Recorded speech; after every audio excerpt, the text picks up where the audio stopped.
अस्सलाम वालेकुम स्टूडेंट्स। आज हम लोग FSc part 1 physics chapter number 8 और वेव्स के हम लोग क्या करेंगे, न्यूमेरिकल्स क्वेश्चंस करेंगे। ठीक है, तो सबसे पहले मैं आपको बता दूं कि पार्ट 1 में जो पिछले लेक्चर में हम लोगों ने किया था न्यूमेरिकल 1 to 8, और आज हम यहां से स्टार्ट करेंगे न्यूमेरिकल नंबर 9 to ऑनवर्ड। ठीक है, यानी आखिर जो हमारा न्यूमेरिकल है, न्यूमेरिकल नंबर 13 तक हम लोग करेंगे। सबसे पहले हमारे पास न्यूमेरिकल 9 की स्टेटमेंट हम लोग देखेंगे। तो student numerical number 8 numerical number 8 से हम स्टार्ट करेंगे और 13 तक करेंगे। पिछले लेक्चर में हम लोगों ने न्यूमेरिकल नंबर 7 तक कर लिया था। अब हम लोग न्यूमेरिकल नंबर 8 स्टार्ट करते हैं। Two tuning forks P and Q give 4 beats per second. दो ट्यूनिंग फॉक है। ट्यूनिंग फॉक क्या होता है कि जिसको जो ना एज लाइक फॉक, एक फॉक की तरह होता है। ठीक है, अगर मैं इसकी डायग्राम आपको बना दूं तो वो इस तरह की कोई चीज़ होती है। ठीक है, इस तरह नुमा कोई चीज़ होती है और दो ट्यूनिंग फॉक कह रहे हैं। ठीक है, उसका two tuning forks P and Q give 4 beats per second. 4 beats दे रही है पर सेकेंड, सेकेंड के लिहाज से, यानी पर सेकेंड कितने बीट्स दे रही है, 4 सेकेंड दे रही है। ठीक है, on loading Q lightly with wax. अगर क्यू के ऊपर हम लोग थोड़ा सा वैक्स लगा दें। वैक्स क्या होती है, कोई भी हमारे पास जिसकी ऐसी चीज़ है जो कि थिक हो। ठीक है, और उसकी कोई ना कोई वेट ज़रूर हो। We gets 3 beats per second. जब हम लोग क्यू को लाइटली वैक्स लगाते हैं, क्यू पे लाइटली वैक्स लगाते हैं, तो हमारे पास 3 बीट्स आती है पर second. What is the frequency of Q before and after loading if the frequency of P is 512 hertz. यानी कह रहे हैं कि बिफोर लोडिंग हमारे पास उसकी फ्रीक्वेंसी क्या होगी। बिफोर लोडिंग उसकी फ्रीक्वेंसी क्या होगी, ज़्यादा होगी, क्योंकि हम लोगों ने वैक्स तो नहीं लगाया था उस वक्त, हमारे पास उसकी फ्रीक्वेंसी मैक्सिमम होगी। आफ्टर लोडिंग जो उसकी फ्रीक्वेंसी निकालेंगे वो कम होगी as compare to before, because after adding wax then the frequency becomes decreases. ठीक है, तो फ्रीक्वेंसी डिक्रीज होने शुरू हो जाएंगे। जैसे हम लोग वैक्स लोड कर देंगे तो उसकी फ्रीक्वेंसी क्या हो जाएगी, कम हो जाएगी, क्योंकि वैक्स का अपना भी वेट है। सो हम इसको कैलकुलेट करेंगे। क्योंकि हमें पी की फ्रीक्वेंसी दी हुई है 512 हर्ट्ज़। पी पे तो कुछ नहीं किया, हम लोगों ने वैक्स नहीं लगाया, तो इसलिए वो हमारे पास सेम रहेगा। जबकि हमारे पास क्यू वाला जो है ना, उसमें हमारे पास बिफोर एंड आफ्टर करके निकालना है। तो सबसे पहले स्टूडेंट्स हम लोग यहाँ पे क्या लिखेंगे, हम लोग यहाँ पे लिखेंगे बीट फ्रीक्वेंसी। बीट फ्रीक्वेंसी क्या होती है असल में, beat frequency is the difference of frequencies of the two sounding sources of the two. या आपको बताना चाहिए कि बीट फ्रीक्वेंसी होती क्या है। ठीक है, बीट फ्रीक्वेंसी क्या होती है कि डिफरेंस होती है फ्रीक्वेंसीज का जो कि दो साउंडिंग सोर्सेज से प्रोड्यूस हो रही होती है। अब इसको हम लोग यहाँ पे क्या लिखेंगे, कैसे लिखेंगे, F is equal to F2 minus F1। यानी F2 में से जब हम लोग F1 माइनस करेंगे तो हमारे पास क्या आती है, बीट फ्रीक्वेंसी आती है। अब हम लोग यहाँ पे देख रहे हैं कि हमें फ्रीक्वेंसी ऑफ पी दी हुई है, कितनी दी हुई है, frequency of P fork P दी हुई है। फॉक पी की हमें फ्रीक्वेंसी कितनी दी हुई है, 512 हर्ट्ज़ दी हुई है। और उसके बाद क्या है, number of beats when Q, जब क्यू को वैक्स नहीं किया गया, Q is not waxed is equal to 4। जब क्यू को वैक्स नहीं किया गया तब फ्रीक्वेंसी कितनी आ रही है, 4 आ रही है। और जब हम लोगों ने number of beats when Q is waxed, number of beats when Q is waxed, तब हमारे पास कितनी आई थी, तब हमारे पास आई है 3 वेव्स पर सेकेंड, 3 बीट्स पर सेकेंड। ठीक है, अब उसके बाद हम लोगों ने क्या निकालना है, हम लोगों ने जो निकालना है ना, उसका पहला पार्ट क्या है कि frequency of Q before wax करने से पहले जो फ्रीक्वेंसी है, और नंबर 2 हमारे पास क्या है, frequency of Q after wax. ठीक है, ये हमारे पास ये सेम है, सिर्फ हम लोग क्या कहेंगे, आफ्टर वैक्स्ड। तो स्टूडेंट ये तो हो गया हमारे पास इसका डाटा, और जो फाइंड आउट करना है वो तो लिख लिया अब हम लोगों ने। अब हम लोग बताएंगे कि इसमें हम लोग फार्मूला क्या यूज़ करेंगे। फार्मूला जो हमारे पास यूज़ होगा ना, वो F is equal to F2 minus F1 ही यूज़ होगा। और इसको कैसे यूज़ करेंगे, इसको मॉडिफाई कैसे करेंगे, वो हम लोग देखेंगे साथ साथ। तो सबसे पहले हम लोग देखेंगे कि केस नंबर 1 निकालते हैं कि जब हमारे पास सेकेंड फॉक को, यानी पी हमारे पास फर्स्ट फॉक है और क्यू हमारे पास क्या सेकेंड फॉक है, उसको जब हम लोगों ने वैक्स नहीं किया तो हमारे पास कैसे निकलेगा। तो स्टूडेंट केस नंबर 1 हमारे पास क्या है कि when the second Fock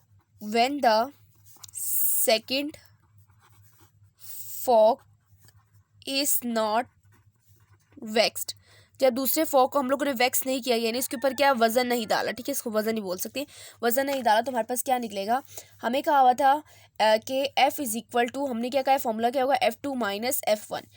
F हमारे पास क्या है, F हमारे पास है जो हमारे पास फ्रीक्वेंसी प्रोड्यूस हो रही है उससे, ठीक है, यानी जो डिफरेंस करके जो फ्रीक्वेंसी आ रही है बिफोर वाला, ठीक है, बिफोर वाले में हमारे पास नंबर ऑफ बीट्स कितनी आ रही थी, बीट्स हमारे पास कितनी आ रही थी, 4 आ रही थी, ठीक है। अगर यहाँ पे आप देख रहे हो beats, number of beats when Q is not waxed, तो कितनी थी, 4 थी, तो हम लोग इसको फ्रीक्वेंसी बोलेंगे और ये फ्रीक्वेंसी की जगह लिखेंगे। और F2 हमारे पास क्या होगी, F2 वो होगी जो जब हम लोगों ने वैक्स नहीं लगाया, यानी Q की होगी, ठीक है। और F1 किसकी होगी, P की होगी, यानी कितनी, 512 होगी। अब इसके बाद हम लोग इसको रीअरेंज करेंगे, तो F2 is equal to 4 plus 512, ठीक है, और हमारे पास ये क्या आ जाएगा, 516, और ये हर्ट्स आ जाएगा, ठीक है स्टूडेंट्स। इस तरह हमारे पास F2 निकल आई है। अब स्टूडेंट हमारे पास केस नंबर 2 है, when the second fork is wax, जब हम लोगों ने सेकंड फॉक्स को वैक्स कर दिया, यानी इसमें वजन लगा लिए, हमारे पास उसमें फ्रीक्वेंसी कितनी आ रही, जो नंबर ऑफ बीट्स प्रोड्यूस हो रहे थे 3 प्रोड्यूस हो रहे थे, और F2 हम लोगों ने फाइंड आउट करना है। F2 हमारे पास किसका है, Q का है, और F1 हमारे पास किसका है, F1 हमारे पास है, F1 हमारे पास P का है, ठीक है। तो 512 लिख लिया। अब हम लोग क्या करेंगे, F2 is equal to 512, 3 plus 512, 3 plus 512 कितना होगा, 515 हर्ट्ज होगा। तो स्टूडेंट्स मैंने आप लोगों को जैसे भी बताया कि पहले बताया था कि जब हम लोग वैक्स कर लेंगे तो हमारे पास फ्रिक्वेंसी क्या आएगी, कम आएगी। तो आप लोग यहाँ पे देख रहे हैं कि आफ्टर वैक्स और बिफोर वैक्स में हमारे पास फ्रिक्वेंसी कैसे रिलेट कर रही है, ठीक है। तो हमारे पास फ्रीक्वेंसी अगर आप लोग देख रहे हो कि आफ्टर वैक्स हमारे पास कम आ रही है, कितनी आ रही है, 515 और 516 पड़ी है, ठीक है। तो यहाँ से आप लोगों को पता लग जाना चाहिए कि वैक्स करने से फ्रीक्वेंसी कम प्रोड्यूस होगी। तो ये था हमारा न्यूमेरिकल नंबर 8। अब इसके बाद न्यूमेरिकल नंबर 9 स्टार्ट करेंगे, और आंसर आप लोग बुक से रिलेट कर सकते हैं कि 516 और 515 हर्ट्ज ही है। तो बहुत ही आसान न्यूमेरिकल है, बस आप लोगों ने प्रैक्टिस करनी है, और आप लोगों को बताना चाहिए कि ये स्टेटमेंट आप लोगों को क्या समझाने की कोशिश कर रहा है। न्यूमेरिकल नंबर 9 है, on a sunny day, sunny day में, यानी सन निकला हुआ है, सूरज निकला हुआ है, ठीक है। The speed of sound in the air is 340 meter per second. Speed of sound का क्या मतलब, वी हमारे पास कितना है, 340 मीटर पर सेकंड है। और इसके बाद हमें क्या कहा हुआ है, 2 tuning forks A and B are sounded simultaneously. 2 tuning fork है ए और बी, और उसको हम लोगों ने दोनों को क्या किया, इकट्ठे क्या किए, साउंड प्रोड्यूस करवाया। The wavelength of the sounds emitted are, wavelength कितनी है साउंड्स की जो इमिट हो रही हैं, वो हमारे पास है L1 कितनी है, 1.5 मीटर, यानी ये वेव लेंथ भी बोल सकते हैं आप, लेमडा भी बोल सकते हैं और लेंथ भी बोल सकते हैं, ठीक है। तो हमारे पास कितनी है, ये लेमडा हमारे पास 1.5 मीटर, और L2 ये lambda 2 1.68 meter respectively. How many beats will produce per second, number of beats निकालनी पर सेकंड कितनी प्रोड्यूस होंगी दोनों ट्यूनिंग फॉक में से। हम लोग इसकी वेवलेंथ दी हुई है, हम लोगों ने क्या निकालना है, नंबर ऑफ बीट्स पर सेकंड निकालना है, ठीक है। तो स्टूडेंट्स हम लोग यहाँ पे सबसे पहले क्या लिखेंगे, स्पीड ऑफ साउंड हमें कितनी दी हुई है, 340 मीटर्स पर सेकंड, 340 मीटर पर सेकंड, ठीक है। इसके बाद हमें कहा हुआ है कि lambda of the sound from fork B में से जो साउंड प्रोड्यूस हो रही है उसके लेमडा कितना है, 1.68 मीटर है, जबकि lambda of the sound from fork A is equal to 1.5 meter. अब हम लोगों ने क्या निकालना है, हम लोगों ने जो निकालना है नंबर ऑफ बीट्स कितनी प्रोड्यूस हो रही हैं, यानी हम लोगों ने क्या निकालना है, स्मॉल n निकालना है, ठीक है। नंबर ऑफ बीट्स से स्मॉल n ही आप लोगों ने फाइंड आउट करना है। अब इसके बाद हम लोग क्या करेंगे, क्योंकि इनमें तो स्टूडेंट्स अभी हम लोगों ने जो पिछला न्यूमेरिकल किया उसमें भी हम लोगों ने क्या कहा था, F is equal to F2 minus F1, और इसको मैंने क्या कहा था, बीट फ्रीक्वेंसी। अब अगर स्टूडेंट्स अगर आप लोग यहाँ पे देख रहे हो नंबर ऑफ बीट्स निकाला तो N is equal to F2 minus F1, तो आप लोग ये वाला फॉर्मूला यूज़ करेंगे, ठीक है। तो पिछले उससे आप लोग रिलेट करके देखिए, पिछले में हम लोगों ने नंबर ऑफ बीट्स की जगह 4 को हम लोगों ने फ्रीक्वेंसी की जगह ही पुट की था, ठीक है, पुट किया था। तो हम लोग यहाँ पे इस पर भी सेम करेंगे कि N is equal to F2 minus F1। अगर N is equal to F2 minus F1 में आप लोग देख रहे हो कि इसमें हमारे पास फ्रीक्वेंसी ज़्यादा ज़रूरी है। फ्रीक्वेंसी को माइनस करेंगे तो हमारे पास क्या आएगा, नंबर ऑफ बीट्स आएगा। तो फ्रीक्वेंसी निकालने के लिए हम लोग क्या करेंगे, हमें पता है कि v is equal to F lambda होता है, और हम लोगों ने फ्रीक्वेंसी निकाली तो हम लोग क्या करेंगे, v is equal to lambda is equal to F कर देंगे। यानी एफ निकालने के लिए v ओवर लेमडा हमारे पास होना चाहिए। लेमडा हमारे पास मौजूद है, v भी मौजूद है। फ्रीक्वेंसी दोनों के लिए f1 f2 करके निकालेंगे, दोनों के लिए लेमडा चेंज होगा और v हमारे पास सेम होगा। तो इसको हम लोग सॉल्व करेंगे। तो स्टूडेंट्स हम लोग यहाँ पे क्या करेंगे, हम लोग करेंगे फ्रीक्वेंसी वन यानी जो फॉक बी में प्रोड्यूस हो रही है वो हमारे पास क्या होगा, v over lambda one.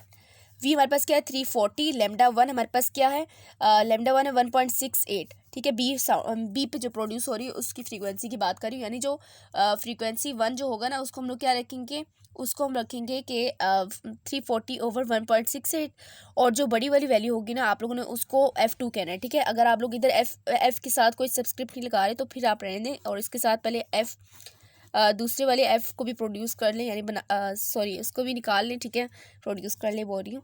340 over 1.5 which is equal to, आप इसको दोनों को डिवाइड करेंगे, हमारे पास क्या आ जाएगा 202.38। कैलकुलेटर पे करके देख सकते हैं, हर्ट्स आएगा। जबकि हमारे पास ये क्या आएगा, ये हमारे पास आएगा 226.66। अब आप लोगों को ये पता है कि जितना डिनोमीटर छोटा होता है उतना क्या आता है, वैल्यू बड़ी आती है। जितना डिनोमीटर बड़ा होता है उतना वैल्यू क्या आती है, छोटी आती है। सो इसीलिए हम लोगों ने क्या करना है कि इसको F2 ही बोलना है।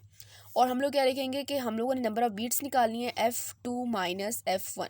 F2 हमारे पास कितनी है, F2 हमारे पास है 226.66 माइनस 202.38।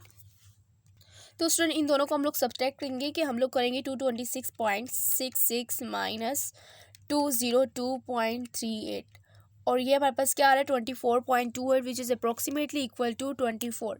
हमारे पास कितनी बीट्स आ रही, number of beats per second 24 beats आ रही है। ठीक है, 24 हर्ट्स बोल सकते हैं आप लोग इसको, 24 हर्ट्स अप्रोक्सीमेटली। क्योंकि स्टूडेंट जैसे कि मैं आपको बताया पिछले न्यूमेरिकल में हम लोगों ने क्या किया था कि हम लोगों ने कहा था F is equal to F2 minus F1। F हमारे पास क्या था, बीट फ्रीक्वेंसी थी, लेकिन हम लोगों ने इस पर क्या वैल्यू पुट की थी, नंबर ऑफ बीट्स पर सेकंड।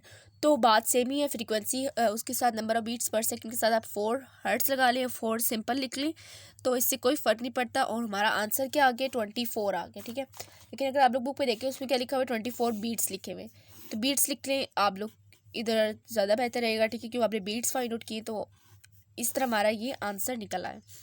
होप सो कि ये न्यूमेरिकल भी आपको क्लियर हो गया होगा। अब इसके बाद न्यूमेरिकल नंबर 10 करेंगे हम लोग। तो स्टूडेंट न्यूमेरिकल नंबर 10 है, a sound source vibrates at 200 hertz.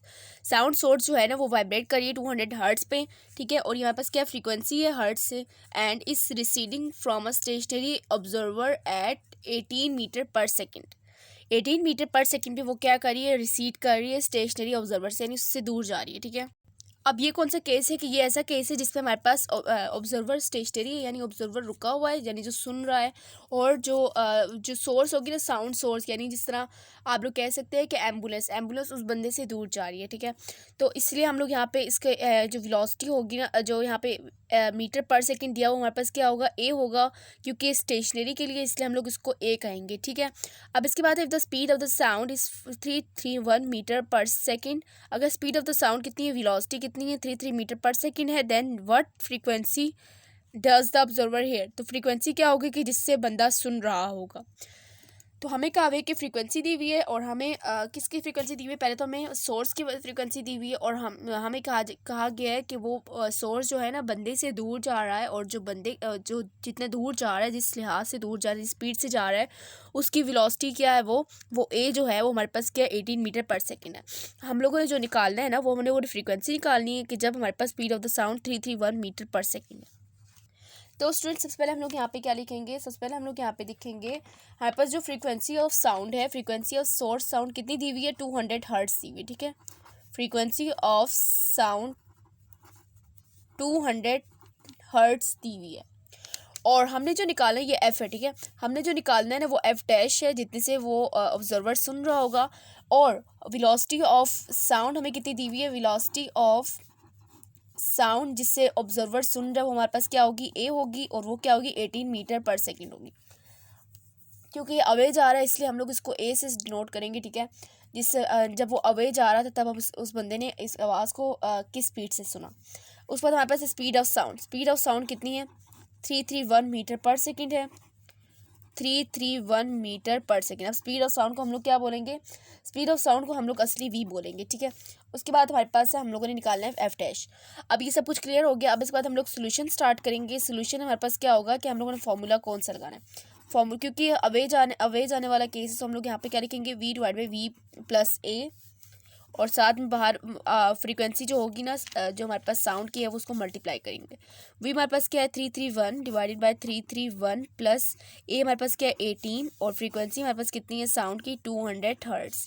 इसको हम लोग सॉल्व करेंगे। हमारे पास ये क्या आ जाएगा, हमारे पास ये आएगा, ब्रैकेट लगाएंगे सबसे पहले, ठीक है, ब्रैकेट यूज़ करेंगे, और इसके बाद हम लोग डिवाइड करेंगे 331 डिवाइडेड बाय 331 प्लस 18, और उसके बाद इसको मल्टीप्लाई किससे करेंगे, मल्टीप्लाई बाय 200। तो हमारे पास ये आंसर आ रहा है 189.68। तो हमारा ये आंसर है 189.68 हर्ट्ज़।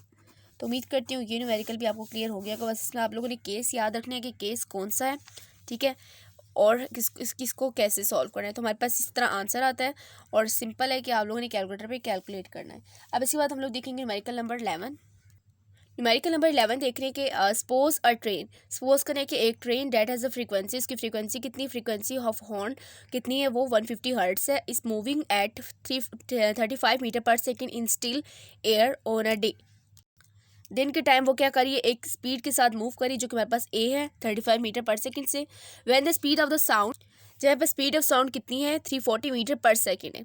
हमें कहा हुआ है कि frequency, what frequency are observe by the stationary person at the side of the tracks as the train approaches and after it passes.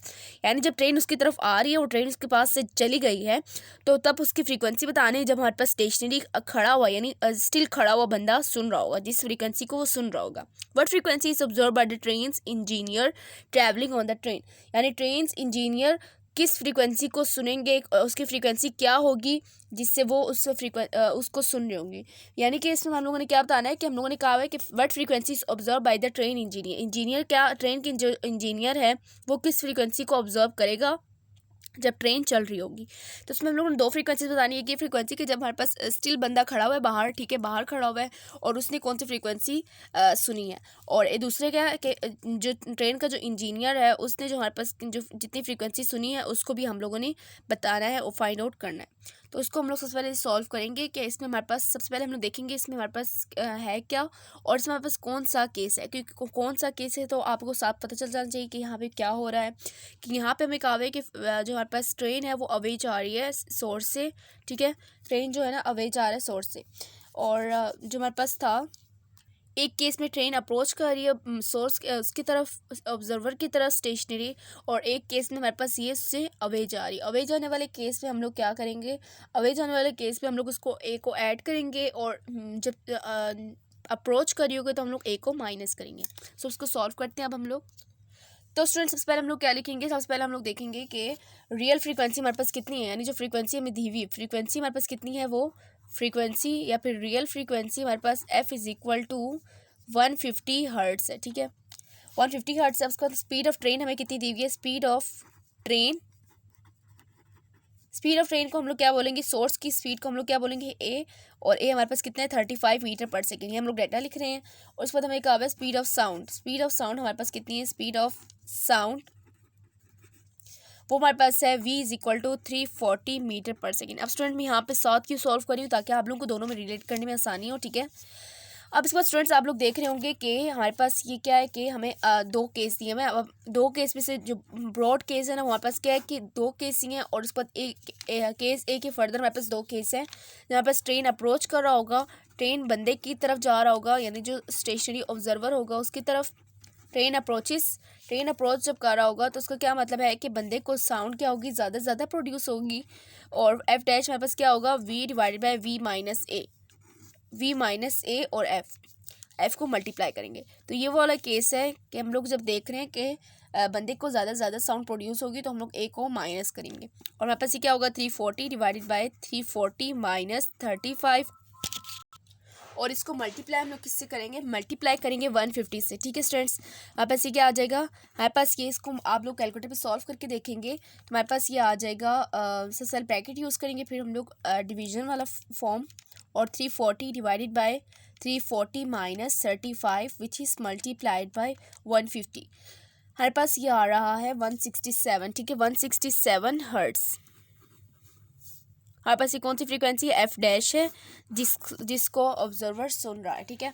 अब इसके बाद हमारे पास केस नंबर 2 ए का जो सेकंड केस है हमारे पास क्या है। सेकंड केस में हमारे पास ये है कि व्हेन ट्रेन पासिस अवे, जब ट्रेन उससे दूर जा रही होगी, ठीक है, पासिस अवे, ट्रेन जब पास करके जा रही है। अब स्टूडेंट्स आप लोग ये भी आप लोग ध्यान में रखें कि जब ट्रेन बंदे के पास आ रही है तो उसको फ्रीक्वेंसी ज़्यादा से ज़्यादा या सुनाई देगी या कम से कम।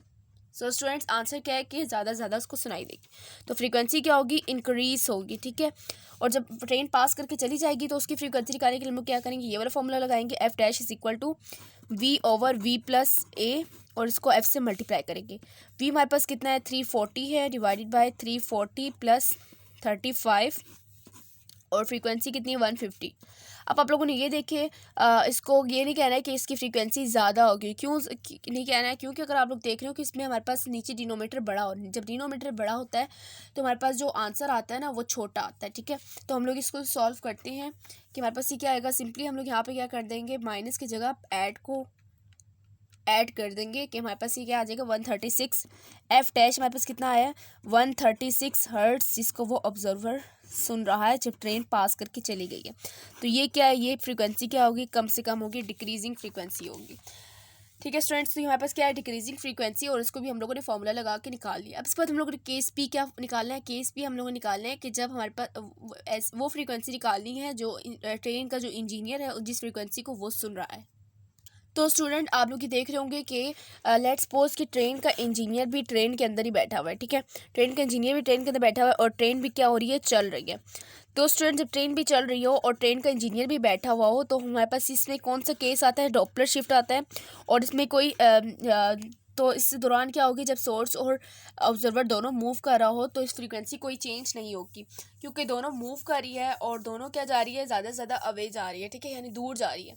तो हमारे पास ये क्या होगा, अप्रोच तो नहीं कर रहा है ना, आप लोग अगर देखें कि ट्रेन बंदे के ऑब्जर्वर की तरफ अप्रोच तो नहीं कर रहा, वो हमारे पास क्या कर रहा है, उससे अवे मूव कर रहा है। सो इसलिए हम लोग यहाँ पे क्या कहेंगे, हम लोग कहेंगे कि जो हमारे पास यहाँ पे फ्रीक्वेंसी होगी ना, फ्रीक्वेंसी कितनी होगी, 136 हर्ट्ज होगी। तो there is no change in frequency when source and observer move together, so there is no Doppler shift in the frequency observed by the engineer on the train. तो यहाँ पे कोई भी फ्रीक्वेंसी के चेंज नहीं आएगा, डॉपलर शिफ्ट नहीं आएगा, और इसलिए फ्रीक्वेंसी हमारे पास कितनी होगी, वो भी कितनी होगी, 136 हर्ट्ज होगी, क्योंकि 167 जो हर्ट्स है वो हमारे पास किस वक्त है कि जब हमारे पास ट्रेन अप्रोच कर रहा था ऑब्जर्वर की तरफ। तो ये था हमारा न्यूमेरिकल नंबर 11, जिसको आपको क्लियर हो गया होगा कि इसमें भी आप लोगों ने क्या लिखना answer, F is equal to 136 hertz. तो हमारे पास ये आ गया इसका आंसर। और इसके बाद हम लोग देखेंगे, बल्कि यहाँ पे आप लोग फ्रीक्वेंसी का जिक्र ही ना करें, क्योंकि अगर आप लोग अपनी बुक में देखें आपके पास ये दो आंसर गिवन है और आप लोग इसके बारे में कोई कुछ नहीं लिखेंगे, जो आपको मैंने बोला है वही लिखेंगे। There is no change in frequencies when source and observer move together, so there is no Doppler shift in the frequency observe by the engineer on the train, यानी इसमें भी कोई डॉपलर शिफ्ट नहीं होगा। डॉपलर शिफ्ट आप लोग पढ़ चुके हैं कि डॉपलर शिफ्ट हमारे पास क्या होता है, रेयर केसेस जो हमारे पास है कि जब अप्रोच कर रहा हो ऑब्जर्वर की तरफ सोर्स, जब अवे जा रहा हो, जब ऑब्जर्वर और जो दूसरा है यानी जो साउंडिंग सोर्स है वो दोनों क्या हो, साथ साथ मूव करें, तो जो केसेस है हमारे पास उसको हम लोग डॉपलर शिफ्ट बोलते हैं।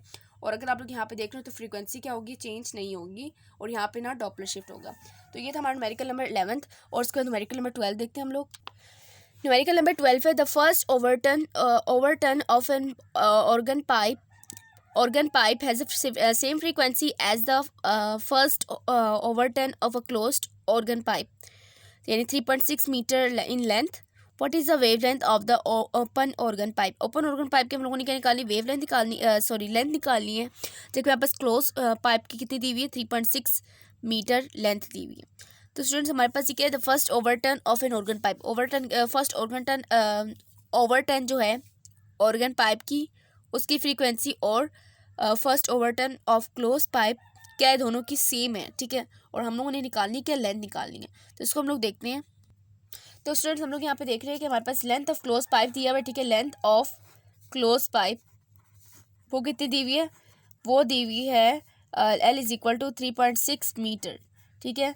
L is equal to 3.6 metre दी हुई है। अब इसके बाद स्टूडेंट्स हम लोग यहाँ पे क्या लिखेंगे, हम लोग यहाँ पे लिखेंगे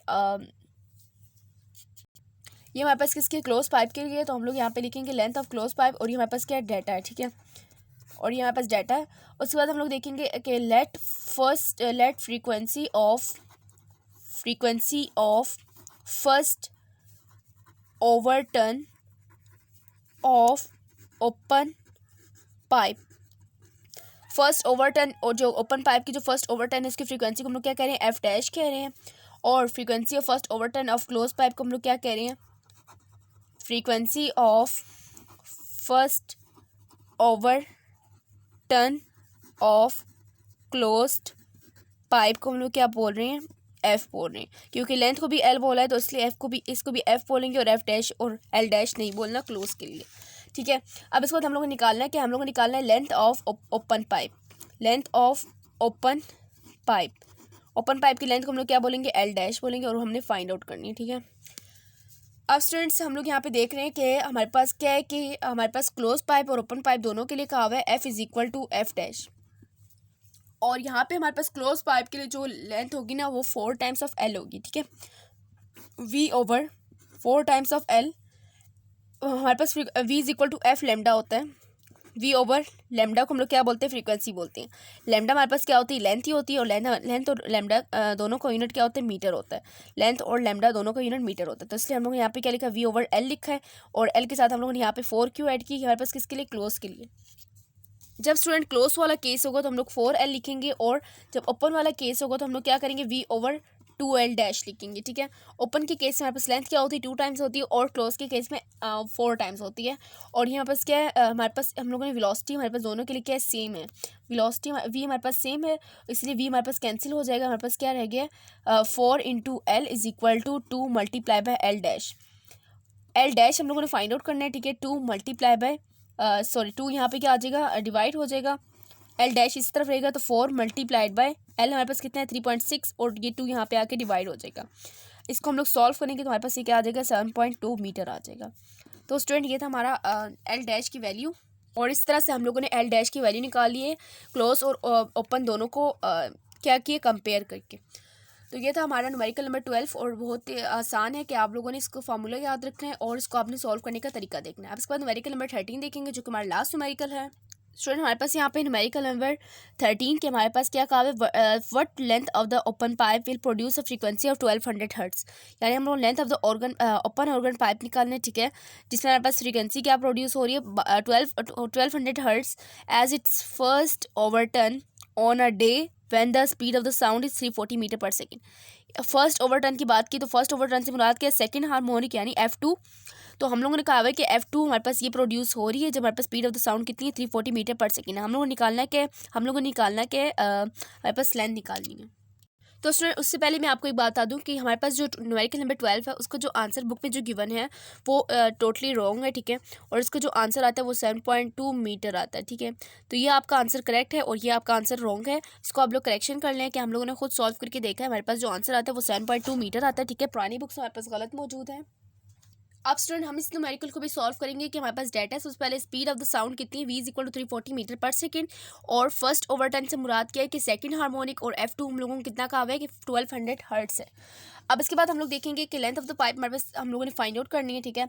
तो इसको भी हम लोग सॉल्व बिल्कुल वैसे ही करेंगे कि हम लोग क्या करेंगे, F2 इज इक्वल टू हमारे पास क्या होता है, V ओवर L होता है ना। असल में हमारे पास क्या होता है कि 2V ओवर 2L होता है, लेकिन 2 आपस में कैंसिल हो जाता है, हमारे पास क्या रह जाता है, V ओवर L रह जाता है। तो V हमारे पास कितना है, V हमारे पास है 340, और L हमने फाइंड आउट करना है, तो L को ऐसे ही लिख देंगे, और F2 हमारे पास कितनी है, 1200। अब L को फाइंड आउट करना है तो L को एक तरफ कर लेंगे, और 340 डिवाइडेड बाई 1200 ये हमारे पास कैंसिल हो जाएगा, और जो हमारे पास जो रिमेनिंग आंसर आएगा 34 ओवर 120 हमारे पास ये आंसर आ रहा है 0.28, ठीक है, 0.28 आ गया, 0.28 मीटर है, ठीक है, क्योंकि वेलोसिटी जो हमारे पास है ना मीटर पर सेकेंड है ना, मीटर पर सेकंड है तो मीटर रह गया, सेकंड भी कैंसिल हो गया क्योंकि हर्ट्स का यूनिट क्या होता है, पर सेकंड होता है, ठीक है। हमारे पास ये भी कैंसिल हो गया, हमारे पास 0.28 मीटर आ गया। अगर आप लोगों को सेंटीमीटर में करना है तो आप लोगों ने क्या करना है, सिंपली इसको 100 से मल्टीप्लाई कर देना।